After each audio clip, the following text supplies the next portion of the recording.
আসসালামু আলাইকুম সবাইকে স্বাগত জানাচ্ছি ওয়ালিদ হাসান। আপনারা দেখছেন জি নিউজ টিভি। वोट बैंक नीचे जाता है जिस तरह पीडीएम का, तो वो हम किसी अमरीकी के सामने नहीं झुकते। तो ये जो उन्होंने किया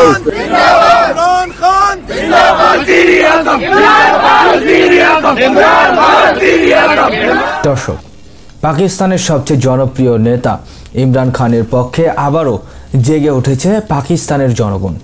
এবার সরকার এবং এস্টাবলিশমেন্টকে চাপে ফেলতে কি উদ্যোগ নিতে চলেছে পাকিস্তানের জনগণ?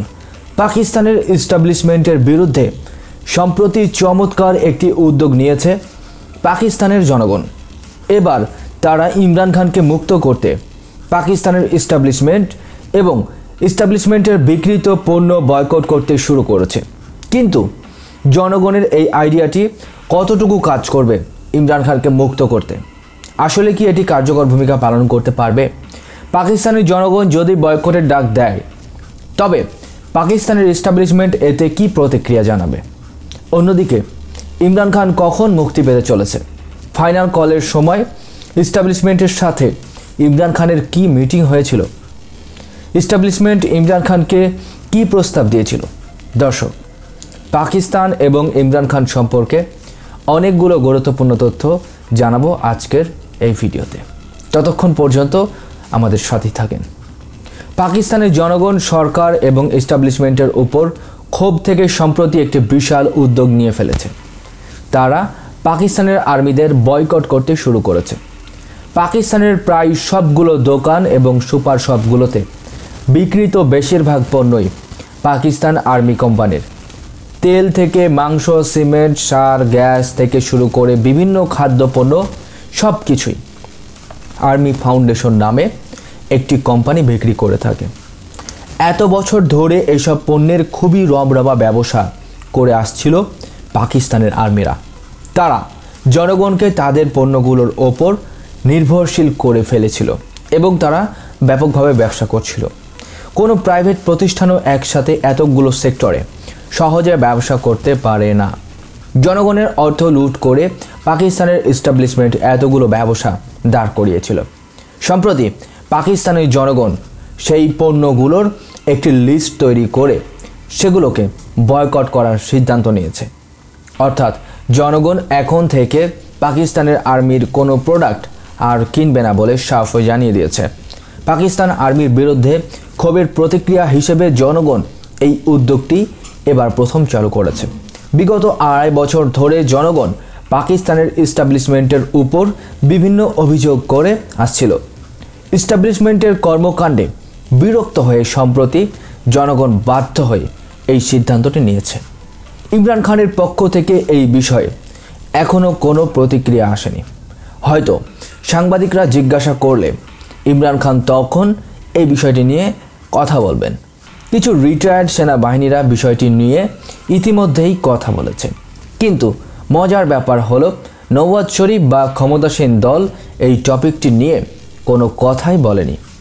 দেশে সেনাবাহিনীর বিরুদ্ধে এত বড় একটি বয়কট ক্যাম্পেইন চলছে, কিন্তু শেহবাজ সরকার এবং সরকারের লোকেরা এই ব্যাপারে চুপ রয়েছে।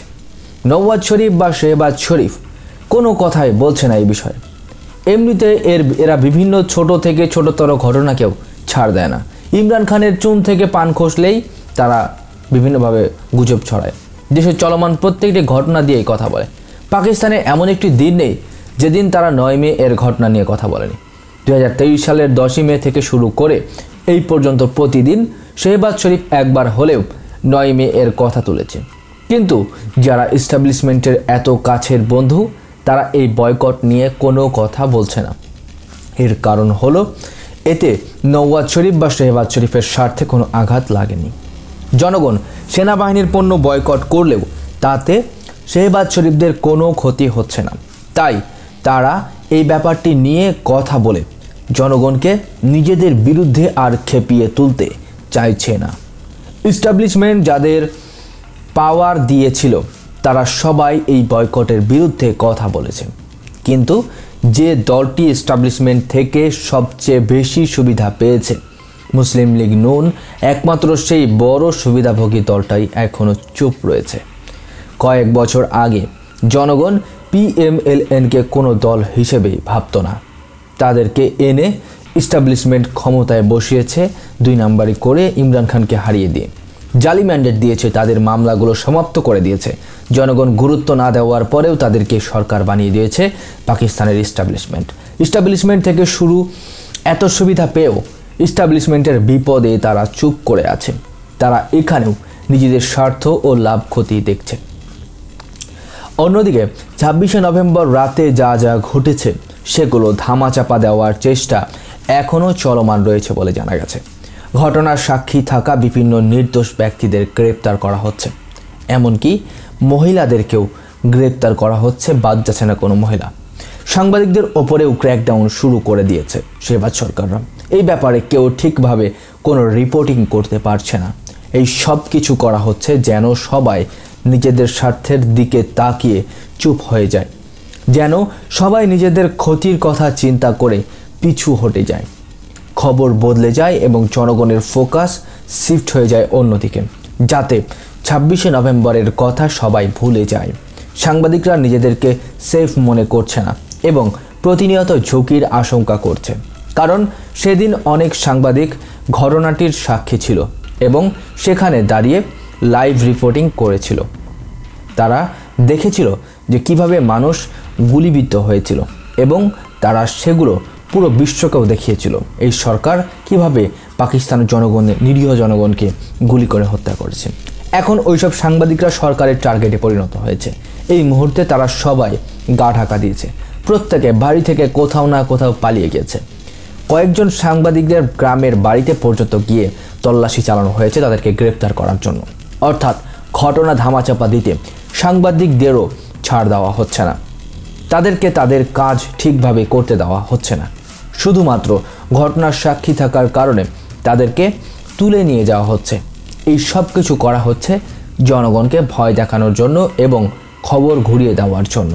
ইমরান খানকে কিভাবে আটকে রাখা যায় সেই চেষ্টা চালাচ্ছে সরকার, যাতে 26 তারিখে কি হয়েছিল সেটা আলোচনা করার পরিবর্তে সাংবাদিকদের সাথে কি আচরণ করা হচ্ছে সেটা নিয়ে মানুষ আলোচনা শুরু করে।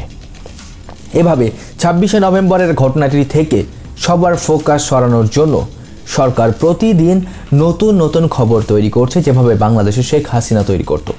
সামনে হয়তো সরকার আরও বড় কোনো ঘটনা ঘটাতে পারে শুধুমাত্র 26শে নভেম্বরকে ধামাচাপা দেওয়ার জন্য। এত কিছু না ঘটিয়ে সরকার চাইলে পারত ইমরান খানকে জেল থেকে মুক্ত করে দিতে, কিন্তু সেটা করছে না। এটা পাকিস্তানের জনগণের জন্য সবচেয়ে বড় খবর হতো। তখন জনগণের ফোকাস ইমরান খানের দিকে চলে যেত এবং সবাই 26 তারিখের কথা ভুলে যেত। অন্যদিকে ইমরান খানের ফাইনাল কলের সময় ইস্টাবলিশমেন্টের সাথে ইমরান খানের যে মিটিং হয়েছিল সেখানে কি কি আলোচনা করা হয়েছিল তা সম্প্রতি সামনে এসেছে। মিটিংয়ে ইমরান খান ইস্টাবলিশমেন্টের কাছে সবার আগে নিজের এবং নির্দোষ রাজনৈতিক বন্দীদের মুক্তি চেয়েছিল। ইস্টাবলিশমেন্ট তখন ইমরান খানের সামনে 2টি অপশন রেখেছিল, কিন্তু সেই অপশনগুলো নিয়ে ইমরান খান কি প্রতিক্রিয়া জানিয়েছিল ইস্টাবলিশমেন্টকে। এই বিষয়গুলো নিয়ে আলোচনার আগে আরেকটি বিষয় আপনাদেরকে জানিয়ে রাখি দর্শক, সেটি হলো সম্প্রতি প্রবাসী পাকিস্তানিদের সাথে শেহবাজ সরকারের লোকজন যোগাযোগ করেছে। এখানে সেই সব প্রবাসী পাকিস্তানিদের কথা বলছি যারা বিদেশে আন্দোলন চালিয়ে নিতে গুরুত্বপূর্ণ ভূমিকা রেখেছে ইমরান খানের জন্য। তাদের ডাকেই বাকি প্রবাসী পাকিস্তানিরা আন্দোলনে বের হয়েছিল, এমনকি তারা বাইরের মিডিয়া এবং ডোনাল্ড ট্রাম্পের কাছেও আন্দোলনের আপডেট পৌঁছে দিয়েছিল। সেই প্রবাসী পাকিস্তানিরা জানিয়েছে সম্প্রতি শেহবাজ শরীফের পক্ষ থেকে তাদের সাথে প্রতিনিয়ত যোগাযোগ করা হচ্ছে। তাদেরকে বারবার রিকোয়েস্ট করা হচ্ছে তারা যেন 26শে নভেম্বরের ঘটনাগুলো ভুলে যায় এবং সেগুলো নিয়ে আর কোনো কথা না বলে, কারণ বিভিন্ন দেশ বিশেষ করে আমেরিকা থেকে শেহবাজ সরকার এবং ইস্টাবলিশমেন্টের উপর ইতিমধ্যে চাপ আসতে শুরু করেছে। তারা পাকিস্তান সরকারের কাছে এই বর্বরতার জবাব চাইছে। তাই সরকার চাইছে কোনোভাবে ঘটনাটি ধামাচাপা দিয়ে দিতে। 12 জন শহীদের কথা ইতিমধ্যেই পিটিআই কনফার্ম করেছে। তাদের ডেটা পিটিআই এর কাছে রয়েছে। তাদের খুনিদের বিরুদ্ধে এবং খুনের অর্ডার দেওয়া ব্যক্তিদের বিরুদ্ধে মামলার প্রসেস জারি করা হয়েছে। ইমরান খানের দল পিটিআই নেতাদেরকে এই মামলাগুলো নিয়ে আরও কাজ করতে হবে। অন্যদিকে আরও 150 জন লোক এখনও নিখোঁজ রয়েছে। তারা বেঁচে আছে কিনা নাকি মারা গিয়েছে তা এখনও জানা যায়নি। যদি বেঁচে থাকে তাহলে তারা এখন কোথায় রয়েছে, আর যদি মারা গিয়ে থাকে তাহলে তাদের কোনো খোঁজ পাওয়া যাচ্ছে না কেন? পাকিস্তানের মিডিয়ার উচিত ছিল বারবার এই প্রশ্নগুলো করা, কিন্তু তারা সরকারের দালালি করে যাচ্ছে। কিন্তু এখনও পর্যন্ত কেউ কোনো মিডিয়া এই প্রশ্নগুলো করছে না কেন? কারণ সাংবাদিকদের উপর ক্র্যাকডাউন শুরু করে দিয়েছে এই অবৈধ শেহবাজ সরকার। তাদেরকে তাদের কাজ ভালোভাবে করতে দেওয়া হচ্ছে না, বিভিন্ন ভয় দেখানো হচ্ছে, তাদের স্বাধীনতা কেড়ে নেওয়া হচ্ছে, যেভাবে বাংলাদেশের হাসিনা সরকার করেছিল। এছাড়া সরকার আদালতে বিভিন্ন গুরুত্বপূর্ণ কেসের শুনানি শুরু করার ব্যবস্থা করছে। বিভিন্ন সাংবাদিকদের শুধুমাত্র এগুলো নিয়ে রিপোর্টিং করতে নির্দেশ দেওয়া হয়েছে, যাতে আদালত থেকে গরম গরম খবর আসে এবং ফোকাস অন্যদিকে শিফট হয়ে যায়। কিন্তু তারপরও বিষয়গুলো ধামাচাপা দেওয়া এত সহজ হচ্ছে না সরকারের জন্য। সম্প্রতি পিটিআই নেতারা এমন একটি প্রশ্ন করেছে যা সরকার ও ইস্টাবলিশমেন্টের ঘুম হারাম করে দিয়েছে।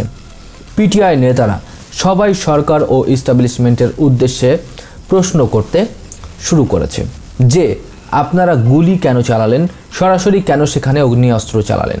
সরকার ও ইস্টাবলিশমেন্টের কাছে এই প্রশ্নের কোনো জবাব নেই এবং এই প্রশ্নটি তারা ফেস করতেও পারছে না, তারা ভয় করছে। সব কিছু করা হয়েছে শুধুমাত্র ইমরান খানকে দমিয়ে রাখতে, কিন্তু সরকার এবং ইস্টাবলিশমেন্ট নিজেও ভাবতে পারেনি যে জনগণের উপর গুলি চালিয়ে তাদেরকে এভাবে বিপদে পড়তে হবে, এত বড় বিপদে পড়তে হবে। এখন প্রশ্ন হলো ইমরান খানের সাথে ইস্টাবলিশমেন্টের মিটিংয়ে কি আলোচনা হয়েছিল? তারা ইমরান খানকে একটি ডিল অফার করেছিল। ইমরান খানকে বলা হয়েছিল যে আপনি যদি আন্দোলন পিছিয়ে দেন বা ক্যান্সেল করে দেন তাহলে 15ই ডিসেম্বরের আগে আপনাকে জেল থেকে মুক্তি দেওয়া হবে।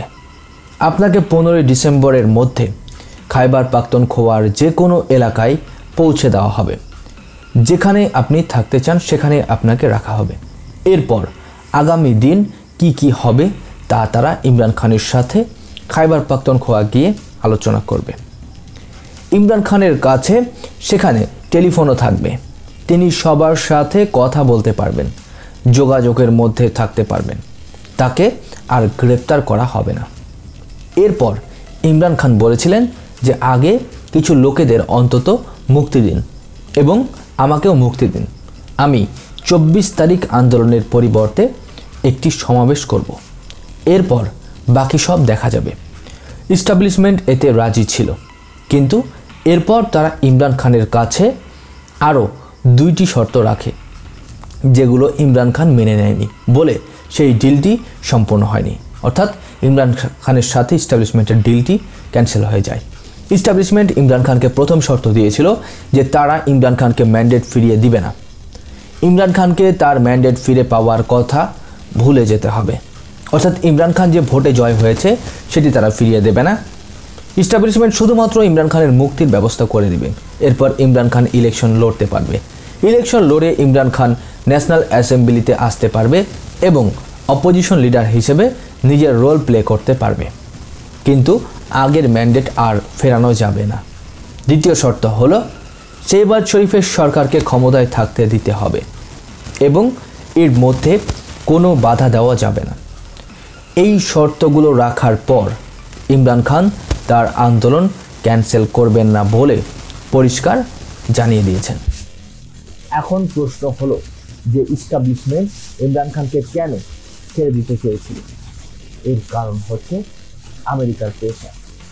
আমেরিকা থেকে এত বেশি চাপ আসছিল যে ইস্টাবলিশমেন্ট কি করবে বুঝতে পারছিল এবং ইমরান খানকে মুক্তি দেওয়া ছাড়া আর কোনো পথ খুঁজে পাচ্ছিল না।